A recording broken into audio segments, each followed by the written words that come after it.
एक बार वापस से आप सबका स्वागत करता हूं। Socialism in Europe and the Russian revolution, हम इसका पहला पार्ट देख चुके हैं। हम आ गए हैं अपने सेकंड पार्ट में।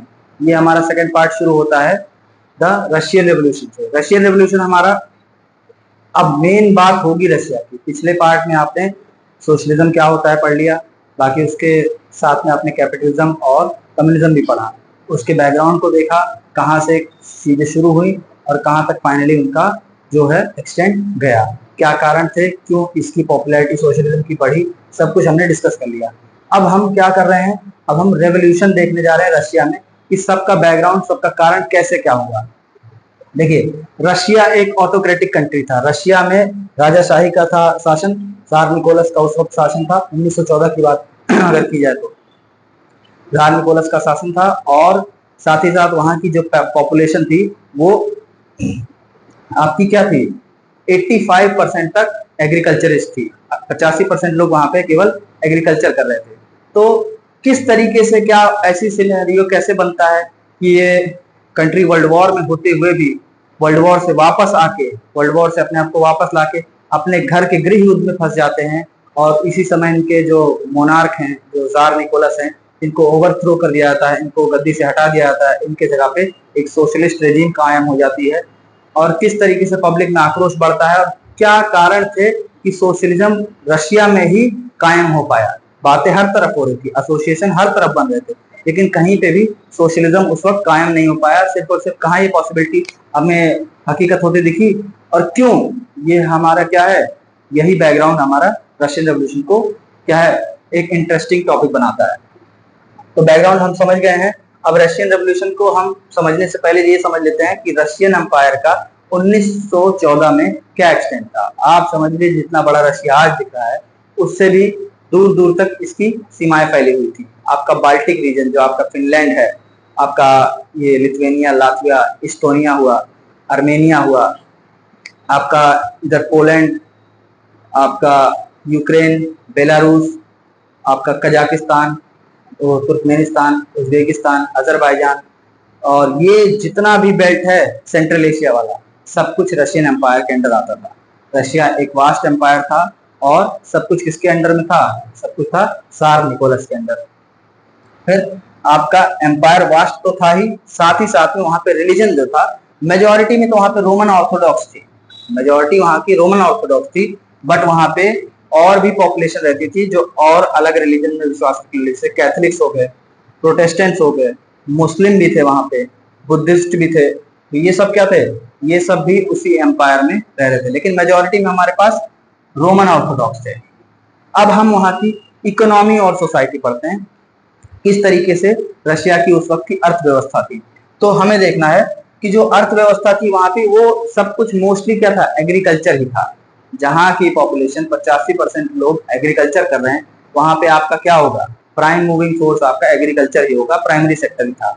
उसके बाद जो इंडस्ट्रीज थे वो सीमित एरिया में थे। जो वहां का कैपिटल है उस वक्त का सेंट पीटर्सबर्ग और मॉस्को, उसी के इर्द गिर्द 1890 के आसपास वहीं केवल क्या था, इंडस्ट्रियल टाउनशिप या इंडस्ट्रीज देखने को मिलती थी। बाकी जगहों पे इंडस्ट्रीज नहीं थी, सिर्फ खेती बाड़ी होती थी। फिर जैसे जैसे रेलवेज डेवलप हुआ, इंडस्ट्रियलाइजेशन डेवलप हुआ, तो क्या हुआ, नए नए जो टाउनशिप्स हैं, नए नए एग्रीकल्चर से हट के लोग इंडस्ट्री की तरफ जाने वाली ये फैसिलिटी यहाँ पर चालू होती है। लोग एग्रीकल्चर से अब रुख हटा के इंडस्ट्री की तरफ जाने लगे, नई नई टाउनशिप्स बनने लगी। लेकिन देखा क्या जाता था कि इंडस्ट्रीज मोस्टली ना प्राइवेट प्रॉपर्टी ही करती थी, प्राइवेट प्रॉपर्टी होती थी, और कैपिटलिस्ट वाले रेजिम से सब कुछ चलता था। सरकार चाहती थी कि वर्कर्स का शोषण ना हो, उसको रेगुलेट करने के लिए कई बार इंस्पेक्टर वगैरह अपॉइंट करती थी जाके चेक करने के लिए, लेकिन उसका कुछ बहुत ज्यादा लाभ था नहीं। वो बहुत इनइफेक्टिव साबित होता था, बहुत ज्यादा उपयोगी नहीं थे। उन इंस्पेक्टर्स की कोई मतलब कोई उनकी जो अहमियत है वहां पे थी नहीं। जो भी वर्कर्स थे उनकी सिचुएशन लगातार खराब ही थी, वो उनका जो कैपिटलिस्ट रेजिम है उसके द्वारा शोषण ही किया जाता था। लेकिन अगर वहां की वर्किंग क्लास की बात करोगे तो वर्किंग क्लास भी क्या थी, वहां पे अलग अलग वैरायटी थी। वहां पे कुछ वर्कर्स आपके अपर कास्ट, मतलब कास्ट कह रहा हूँ, सॉरी, अपर जो सोसाइटी का सेक्शन है, जहाँ पे क्या है, उनके पास पैसे ज्यादा हैं, तो उस तरीके के पीजेंट्स भी थे, और ऐसे भी थे जो बहुत गरीब वर्ग से थे। फिर उनमें भी क्लासेस थी, जैसे वहां पे जो मेटल वर्कर्स थे, वो अपने आप में ही वर्कर वाले फील्ड में अपने आप को ना, कहते हैं अंधों में काना राजा वाला, वो वर्कर्स में से भी मेटल वर्कर्स अपने आप को थोड़ा सा सुप्रीम मानते थे। उनको लगता था कि हमारे काम में ज्यादा कलाकारी है, हम ज्यादा इसमें टेक्निकल वो चीजें आपकी वहां पे इंप्लाई हो रही है। ठीक है, ये वर्कर्स का क्या कंडीशन था, वर्कर्स अपने आप में अलग अलग कैटेगरी थी, लेकिन जब भी कभी स्ट्राइक करना होता था, कई बार कुछ आंदोलन करना है, तो ये सब एक साथ आ जाते थे, और जब भी कोई हड़ताल करना होता था तो एक साथ आके आपके उस हड़ताल में पार्टिसिपेट करते थे। और ये वर्कर्स ना, और जगहों के हिसाब से देखा जाए, जैसे अगर जर्मनी की बात कर लो, फ्रांस की बात कर लो, उन सब जगहों के कंपैरिजन में ये वर्कर ना थोड़े से अपने आप में बड़े मूडी टाइप के थे। ये वर्कर अपने लैंडलॉर्ड की, अपने मालिक की बड़ी इज्जत नहीं करते थे। कई बार तो ये चाहते थे कि लैंडलॉर्ड की जमीन जो है हमें मिल जाए, हमको उनका काम है, काम ना करना पड़े, हम इनके जमीन ही हड़प लें।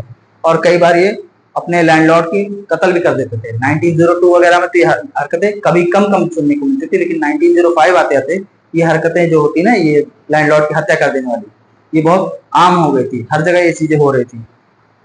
और ये जो लैंडलॉर्ड थे, इनके पास उतना ज्यादा क्या कहते हैं प्रेस्टीज नहीं था। जो लैंडलॉर्ड थे उतनी रिस्पेक्ट इनकी थी नहीं। और देशों में देखा जाएगा, हमारे यहाँ पे ही देख लीजिए, जो मालिक रहते थे उनकी अलग इज्जत रहती थी। लेकिन रशिया में जो लैंडलॉर्ड थे उनकी इज्जत वही है कि वो राजा के लिए काम करते हैं, बस उतना इज्जत राजा उनको दे देता है। पब्लिक में इनका कोई सम्मान नहीं था, पब्लिक उनको पकड़ पकड़ के मार ही डालती थी। ठीक है, तो अब आ जाते हैं सोशलिज्म इन रशिया का। सोशलिज्म इन रशिया की बात ऐसे करोगे कि रशिया में एक कल्चर था, जो वहाँ के किसान लोग थे, जो पीजेंट्स थे, वो कई बार क्या करते थे, अपने खेत को ना पूल कर लेते थे। ऐसे मान लीजिए यहाँ पे 10 बीघा मेरा है, बगल में किसी का 10 है, उसके बगल में किसी का 10 है, और हम क्या किए हैं, आपस में बोल दिए एक काम करो, सबका जो है ना एक साथ मिल के खेती करते तीनों लोग, तो वो पूलिंग कर लेते थे। तीन लोग बढ़िया टेक्नोलॉजी अपनाते थे, ताकि जो 300 बीघा का तीनों लोग का मिला के प्लॉट है, उस पर अच्छे से मैन्योर्स वगैरह डालना, अच्छे से उसमें टेक्निक्स इम्प्लाई करना, अच्छे से रखवाली करना, ताकि जो प्रॉफिट होगा वो तीनों को अच्छा मिलेगा। तीनों लोग मिल मिल के रखवाली करेंगे तो बढ़िया फसल होगी, और जो फायदा होगा वो तीनों लोग बराबर बराबर बांट लेंगे। तो वो लोग अपने आप से नेचुरली ही क्या थे, कुछ कुछ समाजवादी विचारधारा के पहले से थे। और देखिए, पीजेंट्स में और वर्कर्स में जरा सा फर्क था। पीजेंट्स में क्या था, कुछ पीजेंट अमीर थे, कुछ पीजेंट गरीब थे। लेकिन वर्कर्स में क्या था, वर्कर्स की सबकी कंडीशन एक जैसी ही लगभग थी। तो उस वक्त के जो क्रांतिकारी थे व्लादिमीर लेनिन, वो ये कहते थे कि सोशलिज्म जो आएगा, सोशलिज्म पीजेंट्स के मतलब मदद से नहीं आ पाएगा, क्योंकि क्या है, पीजेंट्स कुछ अमीर है कुछ गरीब है। लेकिन जो हमारा जो वर्कर है, वर्कर क्या है, वर्कर एक जैसे हैं, सबको तकलीफ है, और यही वर्कर्स हमारे लिए सोशलिज्म का बेस बनाएंगे। और उस वक्त का रशिया इतना सप्रेसिव रेजिम था, राजा अपने आगे किसी के चलने नहीं देता था। तो लेनिन कहते थे कि अगर हमें सरकार के खिलाफ मोर्चा खोलना है तो हमें अपनी पार्टी को सीमित रखना पड़ेगा। पार्टी में कुछ गिने चुने लोग रहेंगे और मजबूती से काम करेंगे, इसीलिए सबकी एंट्री नहीं होगी पार्टी में। ये लेनिन का कहना था। लेनिन बोल्शेविक्स धड़े से आते थे, बोल्शेविक्स पार्टी से। लेकिन उसी बगल में मैनशेविक्स थे। मैनशेविक्स ये कहते थे नहीं भाई, कुछ वो जर्मनी वाली विचारधारा टाइप के, कि सबको आने दो, जो आना चाहे आ जाए, हमारे विचारधारा से जुड़ना चाहे जुड़ जाए, ऐसा कुछ कोई लिमिटेड जो मामला है वो नहीं रहेगा। ठीक है, तो इसके बाद आता है 1905 की बात। 1905 में क्या होता है, आपका एक काफी खतरनाक हादसा होता है। वो क्यों होता है, आप ऐसे देखिए कि देखिए, सरकार ज्यादा किसी से मतलब रखती नहीं थी। सरकार का जो ये जार निकोलस थे, वो पब्लिक को उनको कोई जवाबदेही थी नहीं। वो जो अपनी मर्जी आती थी उसे करते थे, कोई पार्लियामेंट वगैरह बना नहीं था कि पब्लिक का कोई कंट्रोल हो उनके ऊपर, जो चाहते थे वो करते थे। तो हुआ क्या था, 1904 के आसपास बड़ी कड़ाके की ठंडी पड़ी थी, और फसलें वगैरह भी वहां पे खराब हो गई थी। इस वजह से क्या होता, बहुत ज्यादा महंगाई हो गई थी, आपके हर चीजों के दाम बढ़ गए थे, ब्रेड के, बटर के, या आप कह लो और ब्रेड जो खाने पीने के आइटम थे, सब कुछ मार्केट में क्या हो गया था, बहुत ज्यादा महंगा हो गया था। इसके लिए पब्लिक में क्या हुआ, बहुत ज्यादा आक्रोश हुआ, वो सड़कों पे आने लगे और आंदोलन करने लगे। आप देखिएगा 1905 की लगभग बात है, जो फादर गैपॉन है वो काफी सारे लोगों को लेके सरकार के सामने प्रदर्शन करने जाते हैं, और प्रदर्शनकारियां जो प्रदर्शनकारी हैं वो सरकारी बिल्डिंग के सामने भी पहुंच जाते हैं, तो वहां का जो क्या रहता है, विंटर पैलेस रहता है, वहां पे जो सरकार है इनका, जो जार निकोलस का रेजीम है, वो इजाजत दे देता है कि पब्लिक को यहाँ से भगाओ, और पुलिस क्या है वहां पे चार्ज कर देती पब्लिक के ऊपर। तो लगभग 100 लोग वहां पे मारे जाते हैं और लगभग 300 लोग घायल हो जाते हैं। ये बहुत ही दुखद घटना हुई थी, इसीलिए इस घटना का नाम क्या रख दिया गया था, ब्लडी संडे। और ब्लडी संडे के बाद जब ये खबर लोगों में फैली कि ऐसा कुछ हो गया है, इतने सारे लोग मारे गए हैं, तो क्या हुआ, बहुत पब्लिक में आक्रोश हुआ, सारे के सारे लोग एक साथ एसोसिएशन ग्रुप बना बना के रोडों पे आने लगे और एकदम जोर जोर से नारेबाजी करने लगे और सरकार के खिलाफ प्रदर्शन खोलने लगे। इसके बाद सरकार को भी मजबूर होके क्या करना पड़ा, सरकार को भी मजबूर होके पब्लिक की बात माननी पड़ी और कहने मतलब पे मजबूर हो गए, हम भी क्या हुआ, थोड़ा सा पार्लियामेंट को इजाजत देते हैं, कुछ ऐसी रिजीम हो जिसमें पब्लिक द्वारा चुने गए लोग आएंगे और उन्हीं को हम क्या करेंगे, उन्हीं से पूछ पूछ के लॉ वगैरह बनाएंगे और उसी बेसिस पे हमारा देश चलेगा। तो जो 1905 में जो पार्लियामेंट इलेक्ट हुई थी उसका नाम था ड्यूमा। हालांकि हुआ क्या था, जो पहला ड्यूमा हुआ इलेक्ट, उस ड्यूमा को इन्होंने चलने नहीं दिया, कुछ ही दिनों में उस ड्यूमा को डिसमिस कर दिया और नया ड्यूमा का गठन किया। नया ड्यूमा भी कुछ दिन तक चलता रहा, लेकिन फिर उसको भी जार निकोलस हटा के और तीसरी बार ऐसे कानून में बदलाव करके ऐसा ड्यूमा तीसरा वाला बनाते हैं जिसमें सिर्फ कंजर्वेटिव लोगों को भर देते हैं। अब कंजर्वेटिव लोग रहेंगे तो उनकी विचारधारा कहीं ना कहीं राजा से मिलेगी, और जब राजा से विचारधारा मिलेगी तो वो राजा की चीजों पर सवाल नहीं करेंगे और राजा अपनी मनमर्जी करते रहेंगे। तो यहाँ तक के बाद आ जाती है बात वर्ल्ड वॉर की। सब कुछ ठीक ही चल रहा था, लेकिन फिर 1914 में शुरू हो जाता है विश्व युद्ध। विश्व युद्ध होता है दो पार्टीज के बीच में, एक था एलाइड पावर और दूसरा था एक्सिस पावर। आपके एक्सिस पावर में जर्मनी था, ऑस्ट्रिया हंगरी था और ऑटोमन एम्पायर था जो आज का टर्की है।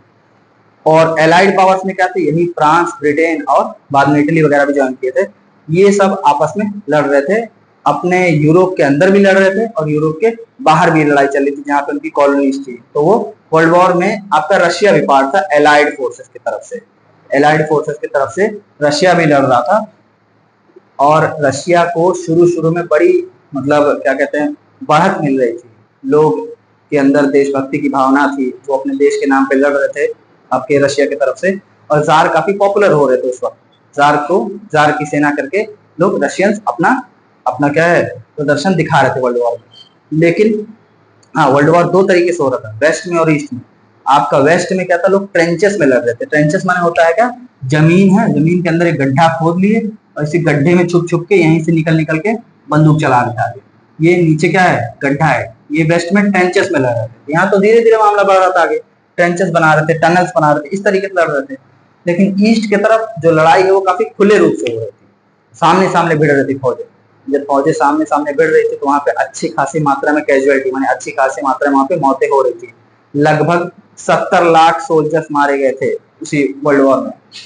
और जो ऑस्ट्रिया हंगरी वगैरह में है, जर्मनी में, ये आपका रशिया है, अच्छी खासी डिफीट मिली थी इसको, अच्छी खासी मुंह की खानी पड़ी थी। वहां से मुंह की खाने के बाद जो रशियंस हैं वो वापस भागने लगते हैं, और वापस भागने लगते हैं। जब भागते हुए आते तो पीछे अपने तो जिनको सेना दौड़ा रही थी वो कहीं इनके पीछे ना आए, इसलिए रास्ते में जितनी फसलें मिल रही थी, जितने पेड़ पौधे मिल रहे थे, सबको बर्बाद कर रहे थे, ताकि जो सेना पीछे आ रही है उनको खाने के लिए कुछ ना मिले और वो वहीं से लौट जाए। इस दौरान इतनी तबाही होती है, इतना ज्यादा फसल बर्बाद होता है कि लगभग लाखों की संख्या में तो वहां पे रेफ्यूजी शरणार्थी निकल के आ जाते हैं रशिया से ही। अपने ही देश में इतनी तबाही मच गई थी। इस वजह से क्या होता, जार काफी अनपॉपुलर हो गए थे। जार को लोग क्या है, वही सोल्जर्स नापसंद करने लगे थे कि हम क्यों लड़ रहे हैं, कैसे लड़ रहे हैं। उनमें भी कई सारा सवाल जवाब होने लगा था, और पब्लिक में भी आर्मी को लेकर सेंटीमेंट्स गड़बड़ हो रहे थे, राजा को लेकर सेंटीमेंट्स बिगड़ रहे थे। और राजा क्या है, राजा दरअसल कुछ सलाह है, वो मतलब कुछ गलत लोगों से सलाह रहे थे। जैसे उनका एक पादरी था, इसका नाम था रासपुतिन, और जर्मनी को लेके लोगों के अंदर बुरे सेंटिमेंट्स भर रहे थे, जर्मनी से लेके नफरत बढ़ रही थी। और इनकी जो जारीना थी, मैंने जार निकोलस की वाइफ, वो खुद जर्मन ओरिजिन की थी। तो सोचिए जार के लिए तो कहीं से भी ठीक नहीं था। और होता क्या है फाइनली क्या है, ये जो फेब्रुअरी रेवोल्यूशन होता है, तो जर्मनी को देखिए, जो जर्मनी का नफरत इतना ज्यादा था कि जो इनकी कैपिटल थी ना, सेंट पीटर्सबर्ग, उस सेंट पीटर्सबर्ग का नाम तो लगता है कहीं ना कहीं जर्मन ओरिजिन का है, इसीलिए उसको बदल के उसका नाम क्या कर दिए थे, पेट्रोग्राड कर दिए थे। ठीक है, तो अब हम आते हैं लगभग फरवरी रेवोल्यूशन के ऊपर। 1917 का समय है। 1917 का समय बताने के लिए मैं आपको बता दूं, एक नेवा नदी थी इनकी। नेवा नदी के बाएं और दाएं साइड बड़ा अलग माहौल था। राइट साइड पे जो नेवा नदी के राइट साइड पे इंडस्ट्रियल एरिया था, वर्कर्स रहते थे, पॉपुलेशन काफी ज्यादा थी, क्वार्टर्स में रहते थे। और क्वार्टर्स की कंडीशन ऐसी थी कि लोगों को बाथरूम जाने के लिए 3-4 मंजिल उतर के ठंड में बाहर जाना पड़ता था। और सोच लो डॉमेट्रीज में रहते थे, कितना किस तरीके का कंडीशन होगा। तो इस राइट साइड तो ये सब था, लेकिन लेफ्ट साइड क्या था, लेफ्ट साइड सब कुछ एकदम फैशनेबल था। इनका विंटर पैलेस था और बाकी जो सरकारी जरूरी बड़ी बड़ी बिल्डिंगें वो सब नेवा नदी के लेफ्ट साइड पे थे। होता क्या है, 1917 के लगभग 22 फरवरी की बात है। विंटर बहुत जबरदस्त थी, उस साल भी पड़ी थी। और विंटर पड़ने के बाद आपका उस साल देखिए फूड क्रॉप्स आपके आर्मी वालों ने भी खराब किया था, ठंड भी गजब की पड़ी थी। और जो जो ही वर्कर्स हैं, जो फार्मर्स हैं, वो क्या थे, सेना में युद्ध लड़ने चले गए थे। तो वर्कर्स का जब युद्ध में चले जाने की वजह से जो फसल है, जो खेती है, उस साल अच्छी हुई नहीं। और जब मौसम बेकार हुआ तो जो दिक्कत थोड़ी बहुत बचनी भी थी वो भी नहीं बच पाई और भयंकर फूड शॉर्टेज होती है। तो क्या हुआ, 22 फरवरी के लगभग ये जो राइट साइड पे नदी के रहने वाले हैं, इंडस्ट्रियल वाले वर्कर्स हैं, वो सब क्या प्रदर्शन करने लेफ्ट साइड पे यानी विंटर पैलेस की तरफ चले जाते हैं। 22 फरवरी को इनका प्रदर्शन तो क्या होता है, थोड़ा बहुत समझा बुझा के भेज दिया जाता है, शाम तक ये लोग वापस डिस्पर्स हो जाते हैं। लेकिन फिर 24-25 पे वापस आते हैं। और 24-25 को दरअसल 25 तारीख को वहां की पार्लियामेंट जो थी विंटर पैलेस में चल रही थी, डूमा, उसके अंदर भी खलबली थी, क्योंकि राजा जो है वो ड्यूमा को डिसमिस करने वाला था कि ड्यूमा वहां नहीं रहेगा, मैं अपने आप से काम करूंगा। तो उस वक्त क्या था, ड्यूमा के अंदर भी थोड़ा सा तकलीफ था।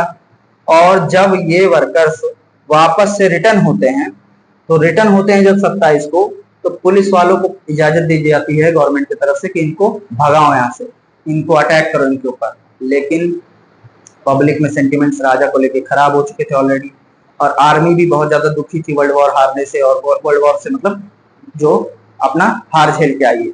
तो क्या करती है, उनका राजा का बात मानने का, गवर्नमेंट का बात मानने का वे सीधे से मना कर देती है कि हम तुम्हारी बात नहीं मानेंगे, हमको इन पे अटैक नहीं करना है। और आपस में ही 2-4 टुकड़ियां, 2-4 रेजिमेंट जो थे इसके मिलिट्री के, वो विद्रोह कर देते हैं।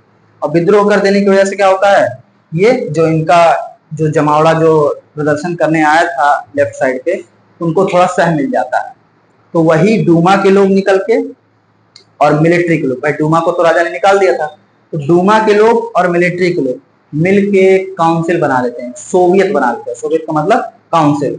और वो सोवियत क्या करता है, सोवियत मिल के राजा के पास जाता है और राजा को एक डेलीगेट माने एक मिलिट्री का आदमी भेजता है, ये कहने के लिए कि राजा अब आप अपनी गद्दी खाली कर दीजिए। उनको एब्डिकेट करने के लिए कहता है, अपनी गद्दी खाली करने के लिए। और राजा काफी होशियार थे, पब्लिक की मतलब डेलीगेट्स की बात मानते हुए 2 मार्च को अपनी गद्दी खाली कर देते हैं। अब इस फेब्रुअरी रेवोल्यूशन के लिए इसके बाद क्या हुआ, ये हम थर्ड पार्ट में, और थर्ड पार्ट हमारा आखिरी पार्ट होगा, हम उसमें देखते हैं। मिलते हैं आपसे नेक्स्ट पार्ट।